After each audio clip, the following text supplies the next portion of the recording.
France's top rabbi has resigned after admitting to plagiarism.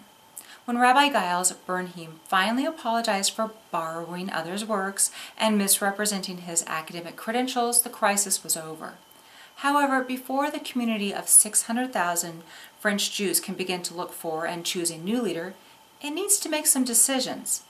Adding to the decision-making is the question of whether Bernheim can or will return to the position. The rabbi is described as advocating a modern and perhaps more inclusive French Judaism.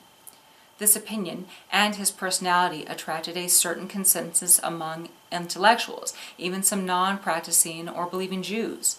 A more traditional leader may undo all Bernheim's positive work for the community, especially for Jewish women and gay Jews. Bernheim advanced the status of Jewish women in terms of religious divorce, in terms of violence against women, and other projects that haven't yet been realized. He also signed a 2011 declaration against homophobia, but reacted against France's plan to legalize gay marriage.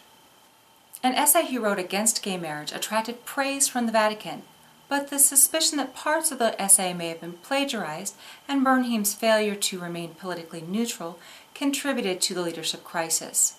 His resignation has exposed division and doubt within the Jewish community. It must therefore decide whether to choose a traditional leader or one who will represent all types of Jews, be open-minded, but keep to Jewish law. According to the Toronto Sun, Canadian Muslims want a safe candidate too. This seems so obvious that it shouldn't need to be stressed. An editorial in the Globe and Mail makes this clear.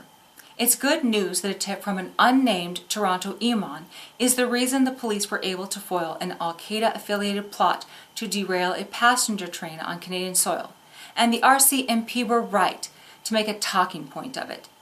It is important to prevent incidents like Monday's arrest from arousing division and harmful prejudices.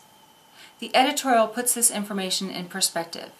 Every person in Canada who comes across an obvious threat has a duty to the public to speak out.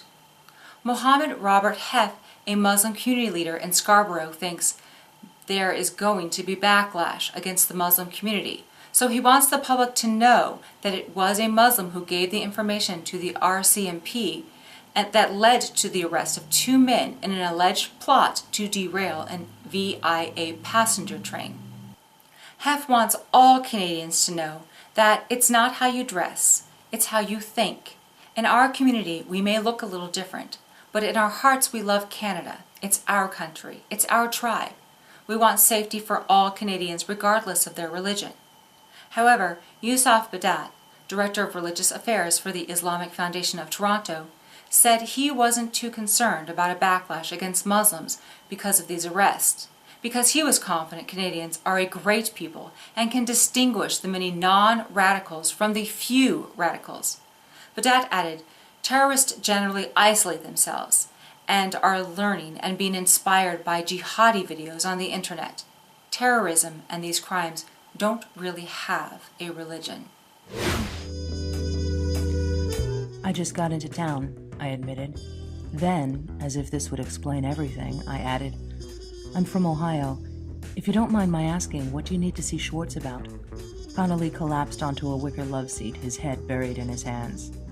I've got a problem because of my own big mouth. Politics, religion, and alcohol, they should never be mixed.